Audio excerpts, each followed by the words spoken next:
the death of the man they called Rabbi and Master. They had loved their Rabbi deeply. His words had brought them close to God.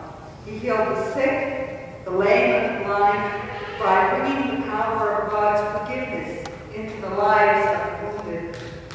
But now he is dead, put to death by the powerful who feared his popularity. Now all these two people want to do is go home and escape the tensions of Jerusalem, and to forget the reality that the world holds nothing sacred, that the wisest, the best, and the bravest die. As they walk along, they are joined by a stranger. He asks them what they are talking about, and rather surprised that he hasn't heard, they recount the events of the last few days in Jerusalem. Their sadness and their despair is evident. Then the stranger takes over the conversation and speaks out of a deep knowledge of Scripture. He opens their minds to God's plan made known by Moses and the prophets. When they arrive at the village, the stranger says goodbye and starts to walk on down the road. But the two travelers persuade him to stop and stay the night. The light is fading and they are all hungry. The stranger accepts their invitation and they go inside to prepare a meal. But at table, the stranger does a surprising thing. He becomes the host. He takes the bread, offers thanks to God, breaks it, and gives it to them.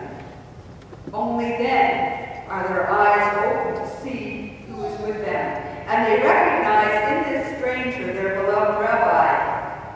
And in this fleeting moment of recognition, he disappears from their sight, like a vision which is fleeting but totally, unexpectedly real.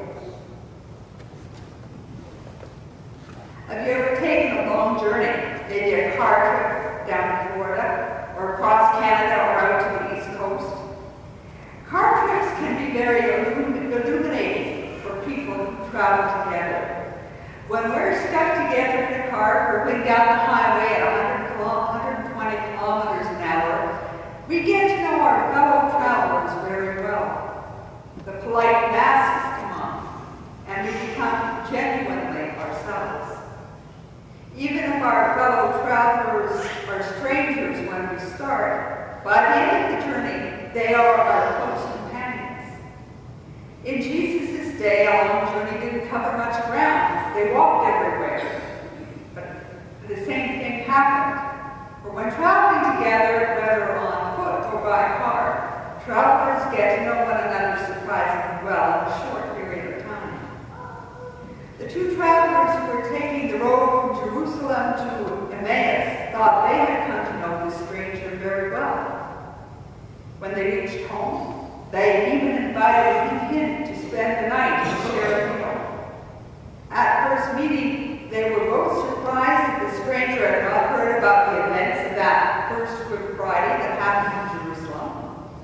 The news that their rabbi, Jesus of Nazareth, had been crucified at the command of the Roman Governor General was the talk of the town. But after hearing them out, the stranger did a surprising thing. He took over the conversation.